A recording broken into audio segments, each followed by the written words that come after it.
మీరు తీసుకునే అదే మందులు, అదే నాణ్యమైన మందులు, కానీ సగం ధరకే.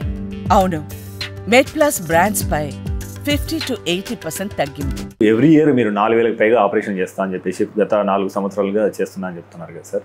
సో అంటే you started your career in 30 years before. So అప్పటికి ఇప్పటికి టెక్నాలజీలో ఎలాంటి మార్పులు వచ్చాయి, వచ్చే 10 ఏళ్లలో ఎలాంటి మార్పులు మీరు ఆశిస్తున్నారు సార్? ఇప్పటికి చాలా మార్పులు వచ్చినాయి. ఫర్ ఎగ్జాంపుల్, నేను మొదలుపెట్టినప్పుడు మోకాళ్ళ ఆపరేషన్ చాలా పెయిన్ఫుల్గా ఉండేది. ఆపరేషన్ అయిన తర్వాత పేషెంట్ని వారం 10 రోజులు హాస్పిటల్లో ఉంచేవాళ్ళం. ఆ తర్వాత ఇప్పుడు ర్యాపిడ్ రికవరీ ప్రోటోకాల్స్ అని వచ్చినాయి. దాంతో పేషెంట్ 2 రోజులు ఇంటికి పంపిస్తాం. తర్వాత నావిగేషన్ టెక్నాలజీ వచ్చింది, రోబోటిక్ టెక్నాలజీ వచ్చింది. ఇప్పుడు లేటెస్ట్ వచ్చి రోబోటిక్ టెక్నాలజీ. రోబోటిక్స్ ఇప్పుడు మేము లీడర్స్ ఏషియాలో. ఆల్మోస్ట్ మోర్ దాన్ 5,000-6,000 జాయింట్స్ చేసాం రోబోటిక్స్. మా దగ్గర 4 రోబోట్స్ ఉన్నాయి. రోబోట్స్ చేయవు, ఆపరేషన్ ఏం చేస్తాను, బట్ రోబోట్ నాకు సహాయం చేస్తుంది. రోబోటిక్స్ వల్ల ఖచ్చితం, నిబద్ధంగా ఉంటుంది. తర్వాత సాఫ్ట్ టిష్యూలో ఎక్కువ డ్యామేజ్ ఉండదు.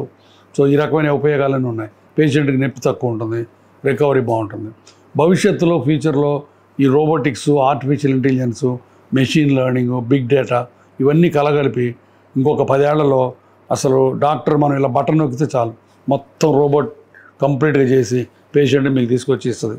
ఆ రోజులు వస్తాయి. ఓకే, అంటే మానవ ప్రమేయం తగ్గి ఎంత ప్రయోగం పెరుగుతుంది? డెఫినెట్గా వస్తుంది 10 ఏళ్లలో. అప్పుడు నేను రిటైర్ అయిపోతాను. అదే సార్, ఇంకోటి సార్, అంటే మీరు మొదట కిమ్స్ భాస్కర్రావు గారు మీరు ఇద్దరు కలిసి హాస్పిటల్ కోడ్ చేశారు. భాస్కర్రావు గారు నేను తోడెళ్ళాను. భాస్కర్రావు గారి భార్య, మా ఆవిడ అక్కచెల్లెలు. ఆ తర్వాత మరి సన్షైన్ అని మళ్ళీ జరిగింది. తర్వాత సన్షైన్ నుంచి మళ్ళీ కిమ్స్ సన్షైన్ జరిగింది కదా.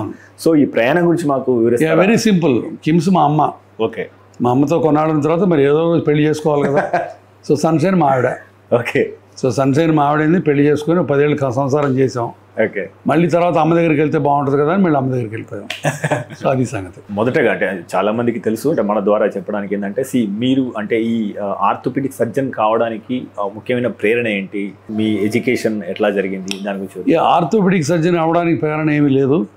రోడ్డు మీద కార్లు యాక్సిడెంట్లు, ఎముకలు ఇరగటం అది రోజు ఉంటుంది. కాబట్టి మనకు ప్రాక్టీస్ గ్యారంటీగా ఉంటుంది అన్న నమ్మకంతో ఆర్థోపెడిక్ సర్జన్ అయ్యాను. అది అసలు డాక్టర్ అవ్వడానికి కారణం ట్యూబ్ లైట్లు. అది మీ బుక్లో జనం నవ్వుతారు, బట్ అది నిజం. సినిమాలో లాగా నాకు క్షయతో కష్టపడే అమ్మ, క్యాన్సర్తో కష్టపడే నాన్న లేడు. బట్ నాకు ట్యూబ్ లైట్ మీద ఆ రోజుల్లో నేను చదువుకున్న చిన్నప్పుడు ఆ స్కూల్లో ఉన్నప్పుడు మధ్యతరగతికి పేదరికానికి 40 క్యాండిల్స్ బల్బు ఇంట్లో, రిచ్ పీపుల్కి బజార్లకి ట్యూబ్ లైట్లు ఉండేవి. సో అప్పుడు నాకు అది అట్లా ఇది. మాకు యార్లగడ్డ కృష్ణమూర్తి గారని బాపట్లో డాక్టర్ గారు ఉండేవాడు. ఆయన తెల్ల డ్రెస్ వేసుకొని మల్లెపూలాగా ఉండేవాడు. ఆయన క్లినిక్కి వెళ్తే 2 ట్యూబ్ లైట్లు ఉండేవి. వెనకాల మర్ఫీ క్యాలెండర్ బొమ్మలు ఉండేవి. అబ్బో, డాక్టర్ అయితే ఇన్ని ట్యూబ్ లైట్లు పెట్టుకోవచ్చు అనమాట. సరే డాక్టర్ అవ్వాలని, అది నా కోరిక. అది సంగతి. సో మా ఇంట్లో 40 క్యాండిల్స్ బల్బ్ ఉండేది. మీరు చూసారా లేదు ఆ రోజుల్లో? ఐఎమ్ షూర్ మీరు నాకంటే చాలా చిన్నవాళ్ళు అంటారు.